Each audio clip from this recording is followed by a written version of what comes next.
పల్నాడు జిల్లా వెల్దుర్తి మండలం దావుపల్లి తాండాలో మొలియోయిడోసిస్ వ్యాధి కలకలం సృష్టిస్తోంది. గత 10 రోజులుగా జ్వరంతో బాధపడుతున్న దామావత్ హరియా నాయక్కు బ్లడ్ టెస్ట్ నిర్వహించగా వ్యాధి నిర్ధారణ అయింది. ప్రస్తుతం బాధితుడికి మంగళగిరి ఎన్ఆర్ఐ ఆసుపత్రిలో చికిత్స కొనసాగుతోంది.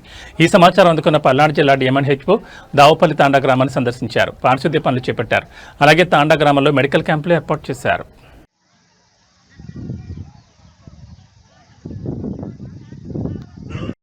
మా ఆశాలందరూ రండి అమ్మా లోపలికి.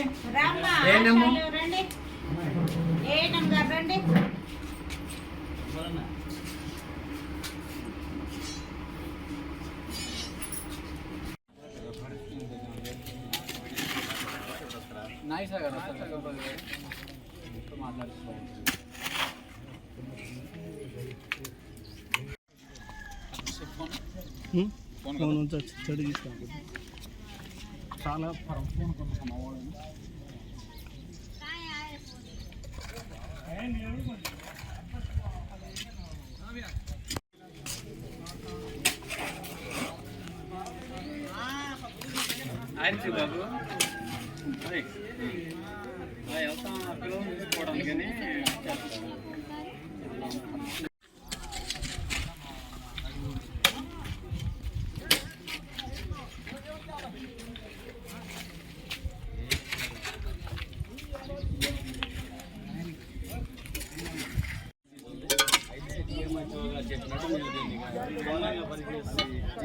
బ్లడ్ శాంపిల్ చేస్తామంటే అయిపోయింది. హెల్త్ ఎక్స్టెంట్ వచ్చారు కదా వాళ్ళు, మరి మలేరియా ఎక్కువ ప్రజలు